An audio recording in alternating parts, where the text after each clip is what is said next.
Muchas gracias. Buen día.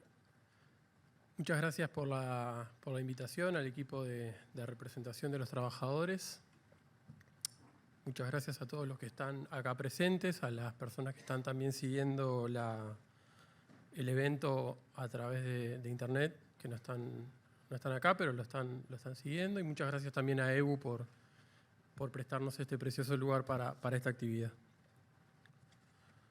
Yo voy a tratar de presentar los principales motivos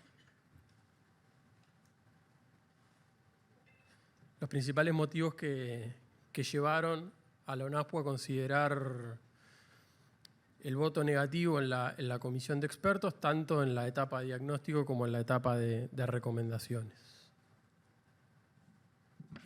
Me es más cómodo, ¿se escucha ahí? Sí, me es más cómodo hacerlo así. Lo primero que quería señalar es una cuestión que en realidad no tiene tanto que ver con lo que sucedió en la comisión, con el proceso de discusión de la reforma, pero que sí está muy presente cada vez que se habla de la reforma y cada vez que se involucra a los jubilados en la reforma. ¿Qué se escucha cada vez que alguien tiene que dirigirse hacia los jubilados o que tiene que mencionar la posición o los intereses de los jubilados en la reforma? Dicen, bueno, los jubilados tienen que estar tranquilos porque la reforma no los va a alcanzar, ¿sí? Porque la reforma no les va a generar ningún perjuicio. Y nosotros pensamos que en realidad esa visión, esa forma de plantear cómo pueden sentirse los jubilados, cómo pueden pensar, cómo pueden posicionarse con respecto a la reforma, es equivocada, ¿sí? Pensamos que no la compartimos. Por varios motivos. Yo ahí menciono los principales. El primero, quizás el más evidente, tiene que ver con una apuesta a la lógica de lo individual, ¿no? Es decir, como a vos no te va a afectar, vos ya estás jubilado o vos ya tenés una pensión, no te preocupes. No es un tema que te vaya a afectar, entonces despreocupate. Eso es una apelación a la lógica del interés individual con la que no estamos de acuerdo y nos parece que tiene menos lugar todavía en una lógica de discusión de la seguridad social. Pero además, tampoco tiene mucho que ver con los motivos que el propio Poder Ejecutivo señala que son los que llevan a tener que discutir una reforma de la seguridad social, que lo vamos a ver un poco más adelante, y que tienen que ver sobre todo con una preocupación por la sostenibilidad financiera del sistema, ¿sí? Por un lado nos están diciendo el sistema está quebrado, el sistema está en problemas, el sistema está a punto de colapsar. Nos están diciendo también que en realidad estamos viviendo una etapa en donde somos testigos de la extensión de la esperanza de vida, en donde es altamente probable que una persona que se jubila hoy con 60, 62, 63 años perfectamente pueda vivir 15, 20, 25 años más. Entonces, si uno ata las dos cosas, lo que ve justamente es lo contrario, que efectivamente puede haber motivos para preocuparse y para involucrarse hasta si se quiere personales, ¿sí? Incluso si uno lo pensara solamente desde el punto de vista personal, habrían motivos para involucrarse a partir de lo que mismamente reconoce el Poder Ejecutivo. Pero además, nosotros entendemos que la seguridad social, ¿sí?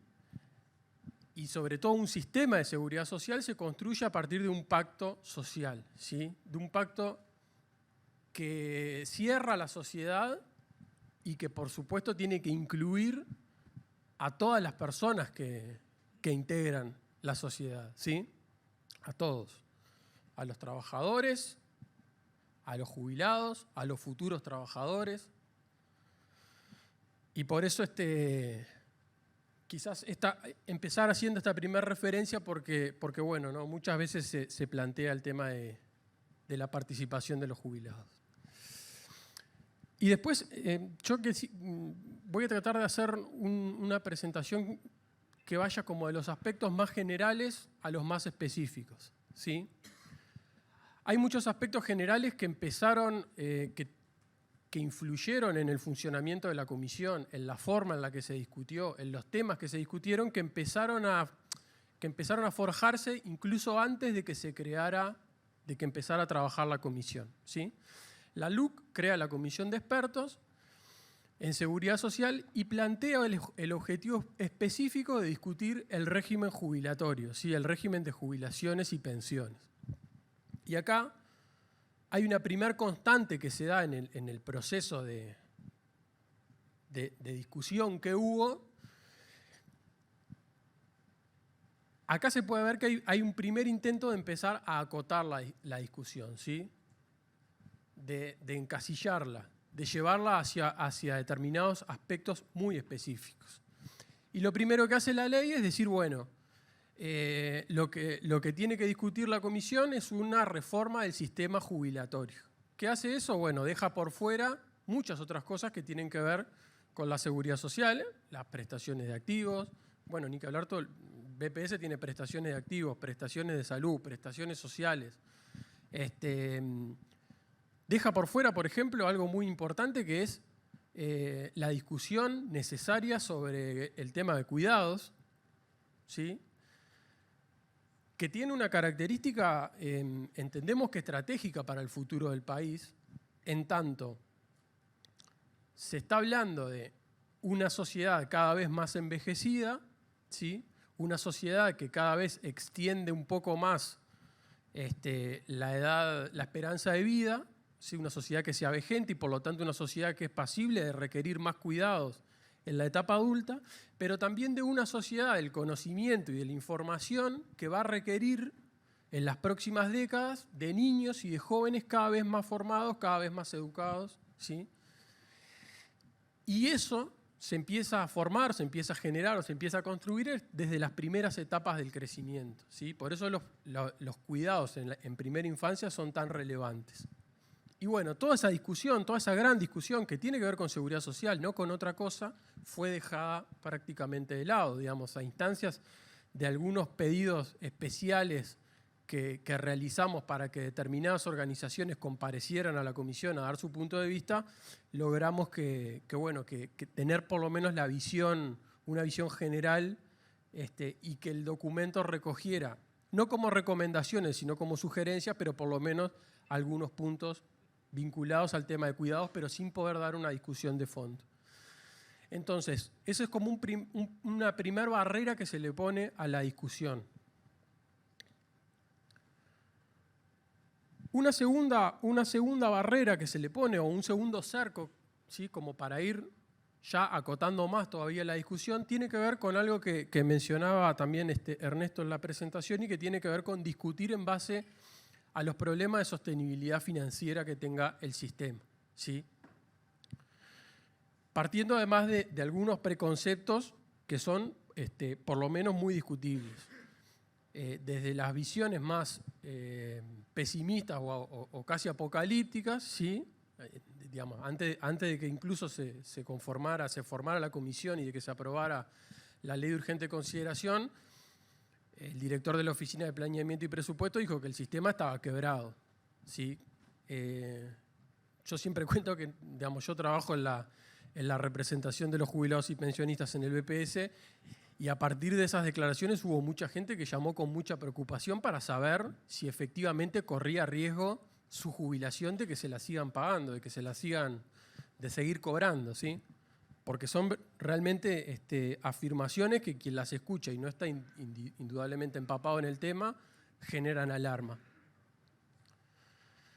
Entonces, bueno, hay algunas, se instalaron estos preconceptos, estas preideas de que la seguridad social está quebrada, de que la seguridad social tuvo un desarrollo en el gasto excesivo, algo de eso hablaba recién Ernesto también cuando planteaba el tema de que, bueno, el avance en el gasto en seguridad social erosionó la posibilidad de avanzar en otras políticas. Y esa estrategia que yo, quizás los que recuerden la discusión de la reforma en el año 90, yo era chico en ese momento, pero por lo que he leído, tiene mucho en común con cómo se planteó la discusión de la reforma de los 90, ¿sí? En donde primero se instaló un clima en donde se daba a entender que la seguridad social tenía problemas financieros de corto plazo muy severos, y a partir de la instalación de ese relato poder avanzar en otras propuestas de reforma. Pero además, para seguir acotando todavía el ámbito de la discusión, cuando se habla de la sostenibilidad financiera, se habla solamente de una de las partes de la ecuación o de uno de los platos de la balanza, ¿sí? Que es el lado de los egresos. La sostenibilidad financiera o el equilibrio financiero indudablemente se logra o se compone de dos grandes dimensiones. Los ingresos del sistema, ¿sí? La recaudación que tiene el sistema, y los egresos que tiene el sistema. Y cómo se componen cada uno de esos dos grandes núcleos. Y sin embargo acá de los ingresos se habló muy poco. Se habló muy poco. Prácticamente no se habló.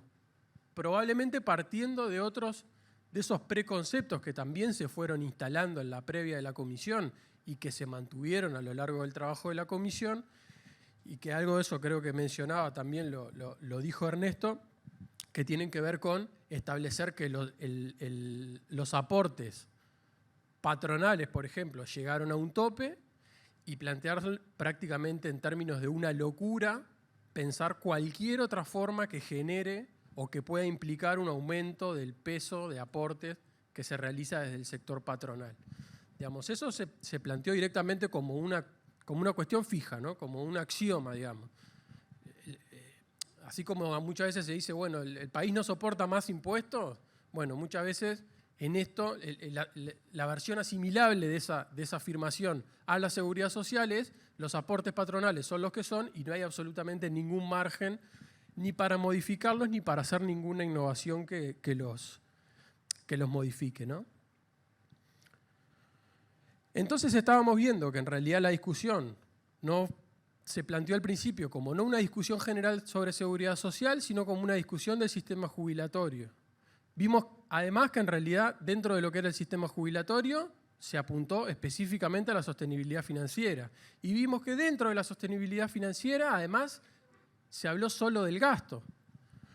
Con lo cual, si a eso le sumamos la arquitectura en la que se pensó, digamos, este sistema, que un poco lo señaló Ernesto y lo señalaba ahora también Marcelo, al decir que no se optó por un gran diálogo nacional, sino que se optó por una comisión cerrada, compuesta por técnicos, digamos, lo que sucedió es que lo que se planteaba, lo que se quería hacer ver como un grupo de trabajo amplio, de discusión abierta sobre seguridad social, etcétera, terminó siendo un grupo de trabajo que prácticamente centró su discusión, o el Poder Ejecutivo planteó centrar la discusión en cómo afectar, en cómo reducir el nivel del gasto en jubilaciones.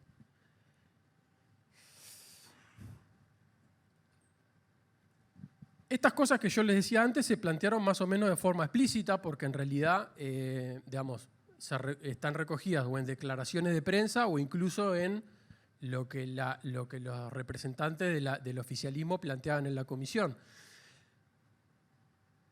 Pero después hubieron otros elementos que siguieron incluso acotando más la discusión y que tienen que ver, que quizás no fueron tan explícitos, sino más bien implícitos, y tienen que ver con que a la hora de discutir sobre el sistema jubilatorio, sobre la sostenibilidad financiera y sobre los egresos, aún así no se discutió sobre todo el sistema de seguridad social, sobre todos los subsistemas que lo componen, sino específicamente sobre el régimen que administra BPS.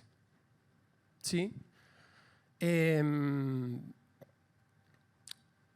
No se planteó, o sea, no se planteó con el peso, por lo menos con el peso que debería haberse planteado, la discusión en torno a el déficit, por ejemplo, que presenta la Caja Militar o que presenta los servicios de retiro policial y militar, que en términos comparados son bastante más elevados que el que presenta BPS. Digamos, cuando nosotros leíamos los informes que iba generando la comisión, decíamos, bueno, claro, esto debería ser la tapa de todos los diarios, cuando salía el informe, debería ser lo que estuviera adelante, subrayado, ¿no? y resaltado. La situación de privilegio que tienen algunos subsistemas, en particular el policial y el militar, digamos, con respecto a BPS y cómo la discusión parece estar invertida, ¿no? Digamos, porque tienen un peso a nivel de la discusión pública mucho menor de lo que tiene la discusión con respecto a los temas de BPS, digamos. Quizás se ha hecho más común ahora discutir o conocer que la edad promedio de jubilación en BPS son 63 años. No sé si todos manejan de la misma forma que en el sistema militar es 47 años. ¿Sí? Ni que hablar de lo que tiene que ver con tasas de reemplazo, ¿sí? Superiores al 100% en el caso del régimen militar. Entonces, muchas de estas cosas que incluso sí se recogieron en el informe de diagnóstico, después vamos a ver que las recomendaciones no se reflejaron de la misma forma. Y un poco lo que les venía mencionando también, que tienen que ver con estos elementos de la arquitectura y de cómo pensar el debate que afectaron también el trabajo de la comisión, ¿sí? Entonces, yo les decía, digamos, con todos estos elementos, muchos de ellos previos incluso a la puesta en marcha del trabajo de la comisión y lo que fuimos viendo a medida que el trabajo empezaba a desarrollarse, no fue una sorpresa que el primer documento que elaboró la comisión, que es el documento de diagnóstico, que se votó con la misma composición que las recomendaciones, digamos, los votos favorables de los representantes del Poder Ejecutivo y de la coalición de gobierno, más la representación empresarial, y las representaciones de trabajadores y jubilados y la delegación del Frente Amplio votaron en contra. No fue sorpresivo, digamos, que ese diagnóstico tuviera una visión excesivamente volcada hacia lo económico, ¿sí? Y así lo señalamos en su momento, y fueron una de las razones, junto con otras que mencioné anteriormente, que estuvieron en nuestra consideración a la hora de posicionarnos en contra del diagnóstico, ¿sí? Y sobre todo lo que empezábamos a visorar ahí era que el problema se iba a plantear en la etapa de recomendaciones, porque como era esperable y natural, las recomendaciones se iban a basar en ese documento de diagnóstico. Sin embargo, en la etapa de recomendaciones, el trabajo de la comisión, que en los primeros 6 meses había sido bastante fluido y bastante dinámico, se entrecortó. Cambió la metodología de trabajo, cambió el ritmo de la discusión, y lo que sucedió de hecho fue que la comisión estuvo, de los 6 meses que le insumió el periodo de discusión sobre la etapa de recomendaciones, durante 3 meses no funcionó la comisión, ¿sí? Desde principio de julio a principio de octubre, la comisión no se reunió más. Una comisión que se venía reuniendo todas las semanas, varios días por semana. Dejó de reunirse. O mejor dicho, nos dejaron de convocar a nosotros, que es diferente. La comisión o la subcomisión, los 9 integrantes del oficialismo, que respondían al oficialismo, se siguieron reuniendo para intentar cerrar un documento que presentar después al resto de los integrantes de la comisión. Y eso sucedió, como les digo, entre julio y octubre. Y después en octubre, un día se citó la comisión, nos presentaron este documento y básicamente se puso un plazo de 1 mes para votarlo, ¿sí? Esta es otra cosa que también en realidad hay que tener presente. O sea, durante 3 meses hubo un trabajo de los 9 integrantes del oficialismo en la comisión, prácticamente a puertas cerradas, para ponerse de acuerdo en el documento a presentar, y luego en 1 mes la idea fue dar la discusión en el plenario de documentos bastante extensos. Creo que tengo que...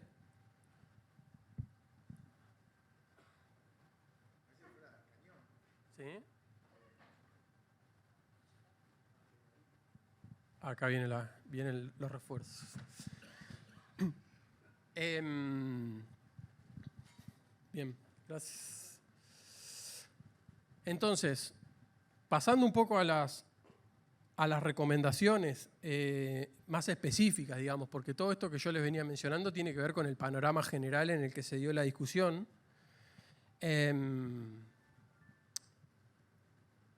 Yo señalé ahí algunas de las principales, solo algunas de las principales, y no me voy a detener en todas, porque comparto y muchas ya las fue señalando Ernesto.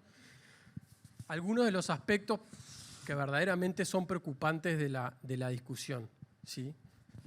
Hay una cuestión en esto de que se fueron recortando temas y de que se fueron recortando ámbitos de discusión, y en donde se iba marcando que el rumbo de las recomendaciones tenía que ser muy claro y tenía que ser uno y lo tenían muy presente.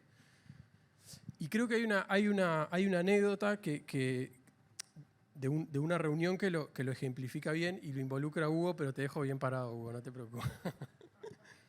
En realidad, una de las discusiones, por ejemplo, que se dio en la etapa en los grupos que trabajaron el tema de la parte de ahorro individual, ¿sí? de lo que es el núcleo de AFAP, y después la etapa de desacumulación, que es lo que paga el Banco de Seguros, llegaba un momento, una de las conclusiones a las que se llegó, incluso reconocido por los propios, en este caso por el propio Saldain, es que era muy difícil hacer compatible los intereses y los objetivos de la seguridad social con los intereses y los objetivos de una empresa financiera, por ejemplo una AFAP, que tiene indudablemente otros objetivos distintos y que son muy difíciles de hacer compatibles con la seguridad social, ¿sí?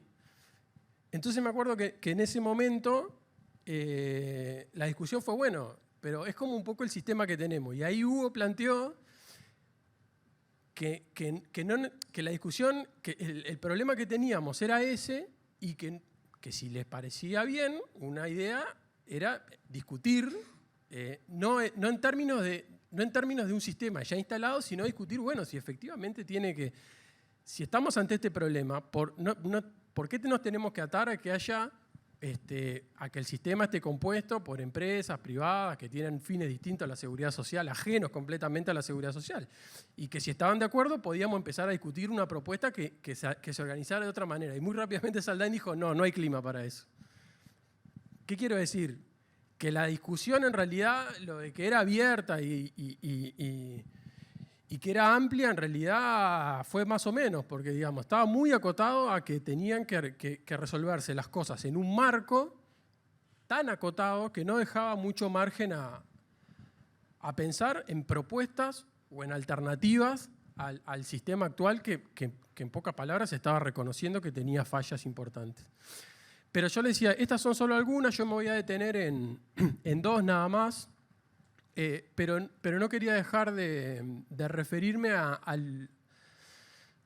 esta viñeta acá que dice los temas que no se trataron, ¿sí? Porque también es una cosa importante, o sea, las cosas que se plantearon tienen muchos problemas, nosotros identificamos muchos problemas, pero también hay muchos problemas en no discutir o en no plantear muchas cosas. A ver, esto que acabo de plantear fue una, pero tampoco se discutió, no sé si ustedes leen el mamotreto de las recomendaciones, deja abierta la discusión en cuanto a aportación rural. Dicen, bueno, esto es un tema que es delicado, habría que ver más adelante, un estudio específico, qué sé yo. El tema de las exoneraciones, un poco lo mismo. Habría que crear una comisión que estudie cada exoneración, a ver si corresponde o no. La etapa de desacumulación, que verdaderamente es un problema, lo planteaba en algunos números Ernesto recién, las dificultades que tiene el Banco de Seguros, las recomendaciones son sumamente vagas y sumamente imprecisas. Es muy difícil sacar una recomendación clara o un rumbo claro de lo que hay que hacer en la etapa de desacumulación a partir de lo que dice el documento. Entonces,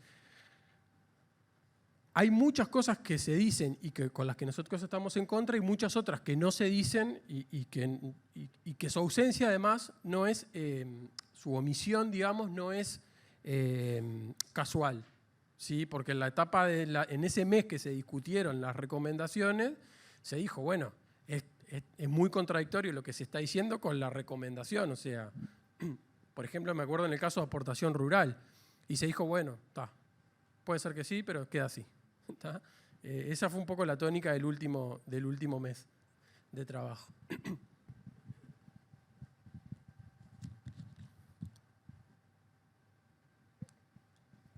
Yo voy a hablar de dije, solo 2 prestaciones. Y la primera que quería referirme era las pensiones por fallecimiento, en donde también lo recogía Ernesto en la presentación. Uno de los planteos que se hace es extender al menos 5 años la edad en la que las edades tope para el acceso a la prestación. ¿Sí? Ustedes saben que, por ejemplo, hoy hasta las viudas, por ejemplo, que quedan luego de los 40 años, la pensión se paga de forma permanente. Si es entre los 20 y los 40 o entre los 30 y los 40, se paga por un periodo de tiempo. Si son menores de 30, por otro. Bueno, esas escalas que están fijas, correrlas todas 5 años. Es decir, extender 5 años más esos límites, lo cual haría que hoy muchas que se otorgan ya de forma permanente todavía tengan un carácter transitorio, o que aquellas que ya son transitorias todavía sean transitorias por un tiempo menor. Y ahí agregar una cosa, la recomendación dice extender esos tiempos en el mismo periodo que se extiende la edad mínima jubilatoria, o sea, esos 5 años, pero estudiar eventuales aumentos. O sea, no es que se queda en esos 5 años, sino que dice, bueno, de entrada estos 5 años, y después vemos si todavía lo extendemos algunos años más. También habla de revisar los topes que existen para viudos y para viudas. Hay una propuesta ahí que hoy en día son diferentes. No quiero entrar en temas muy específicos. Hoy en día los topes para acceder a una pensión por viudez son diferentes para hombres y para mujeres. Se propone quizás equipararlos, pero sí se habla de discutir los topes que definen el acceso a la prestación. ¿Qué quiere decir eso? Que bueno, cuando uno lo plantea discutir, podría decir, bueno, esto se puede plantear para aumentarlos, esos topes, o para bajarlos. Digamos, no hay que ser muy perspicaz, me imagino que por el tono que tuvo toda la discusión, para darse cuenta que si hay una propuesta, probablemente sea una propuesta a la baja, a la suba de esos topes. Es decir, que los ingresos tengan que ser... que se bajen también, que se bajen los topes, que incluso con menores ingresos sí sea más difícil acceder a una pensión por fallecimiento, ¿sí? O que ingresos más bajos se consideren suficientes como para no acceder necesariamente a una pensión por fallecimiento. Entonces, no solo se extienden los años, como decía en la primera viñeta, sino que en realidad también podría llegar a discutirse el tema de los topes, que acotaría o achicaría todavía más el universo de personas que pueden acceder a una pensión. ¿Y por qué elegí el tema de las pensiones por sobrevivencia? Porque en realidad, por 2 cosas. La primera es porque en realidad es un tema que no tuvo una discusión profunda, ¿sí? Se presentó solamente un documento de cómo algunos países de la OCDE gestionan el tema de pensiones por viudez. La OCDE, digamos, es un conjunto de países, muchos de los cuales tienen características bien distintas a la nuestra, con lo cual es un aspecto a tener en cuenta a la hora de intentar, siempre con cualquier ejercicio de extrapolación, digamos, hay que tener en cuenta esas diferencias. Entonces, quizás hay que ponerle un ojo a eso, no solamente porque esto esté sucediendo en otros países tiene que seguirse, sino porque en realidad las pensiones por sobrevivencia juegan un papel importante. Yo ahí pongo la distribución de los ingresos intrafamiliares, pero digamos, siguen teniendo un papel muy importante desde el punto de vista todavía de la equidad de género. ¿Por qué? Porque las pensiones muchas veces, aparte de intentar, como se dice, suavizar el consumo o mantener el consumo de una familia cuando falta uno de las personas que trabaja y que aportaba su ingreso al hogar, justamente también reconoce en cierta medida disparidades o realidades que existen en el mercado de trabajo y que dan cuenta de que las mujeres, por tener la carga de los cuidados, por determinados aspectos vinculados más específicos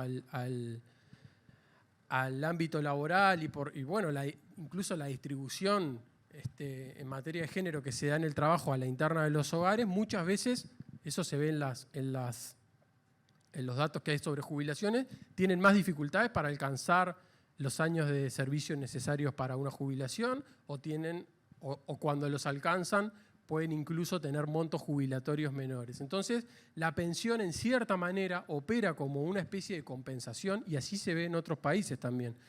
Entonces, más allá de, claro, cuando uno lo ve desde el punto de vista del gasto de la pensión, puede ser que uno lo primero que le nazca sea plantear restricciones. Ahora, cuando uno piensa en las funciones que cumple la pensión por fallecimiento, van mucho más allá de las más evidentes, por decirlo así. La otra con la que me quiero detener es la última, es las jubilaciones por imposibilidad física. Y voy a comentar muy brevemente por qué me detuve en esta.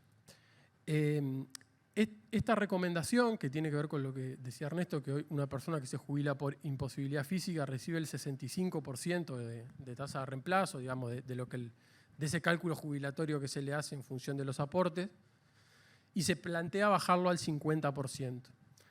¿Por qué me detengo en esto? Más allá de lo regresivo de la propuesta, porque parece bastante lógico o parece bastante evidente que una persona que se jubila por una imposibilidad, que aparte es imposibilidad para todo trabajo, no es que se imposibilita para el trabajo que realiza, sino que es para todo trabajo, es fácil imaginarse que probablemente tenga una condición de salud más deteriorada o más frágil o que requiera otras atenciones con relación a una trabajadora o a un trabajador que no tenga esos problemas.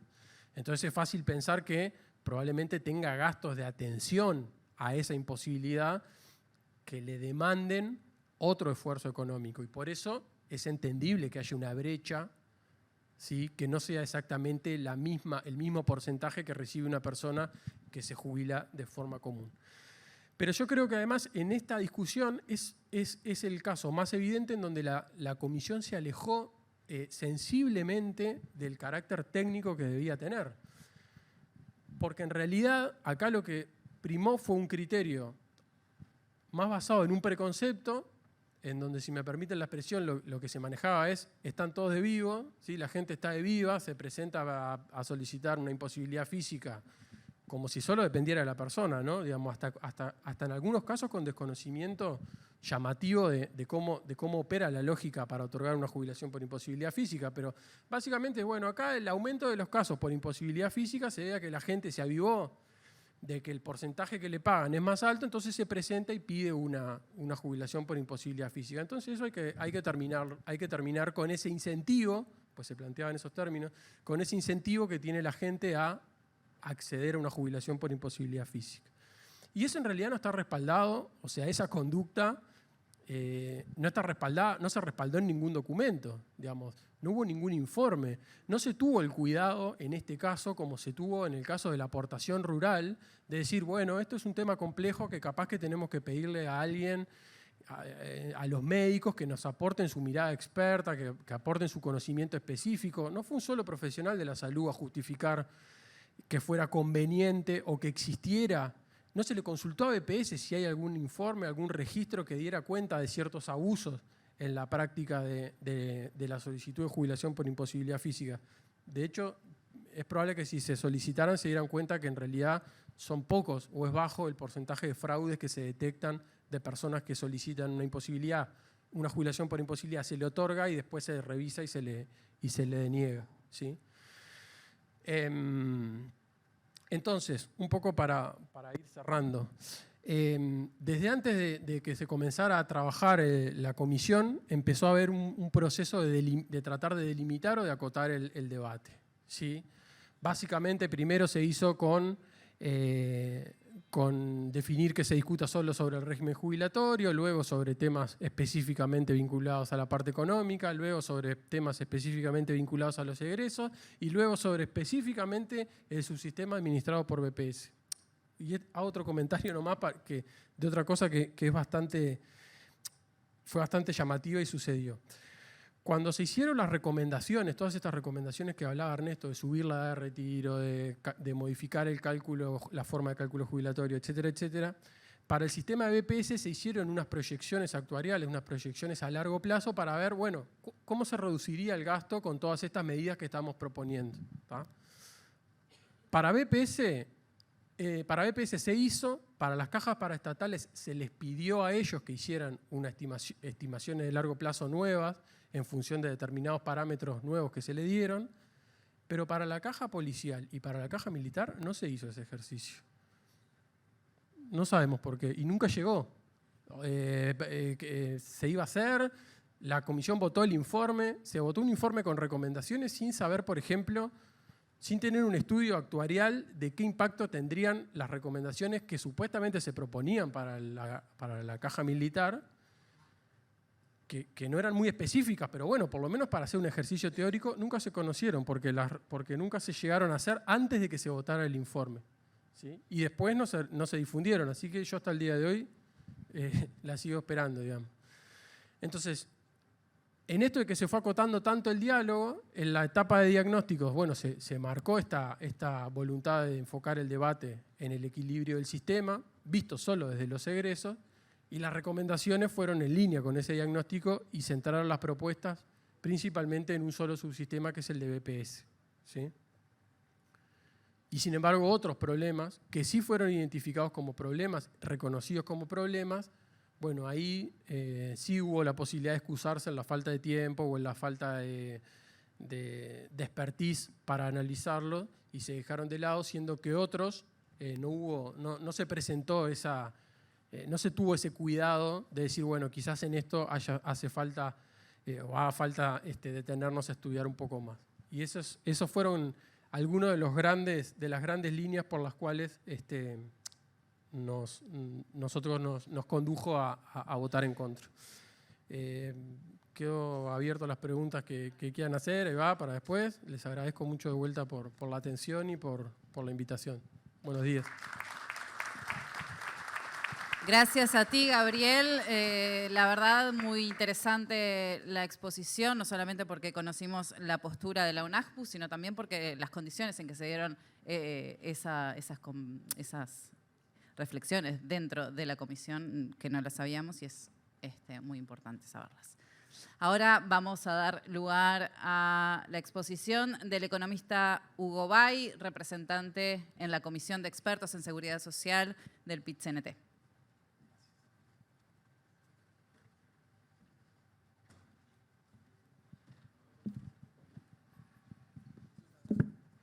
¿Cómo? Sí, gracias. Y ahí la veo, acá la veo.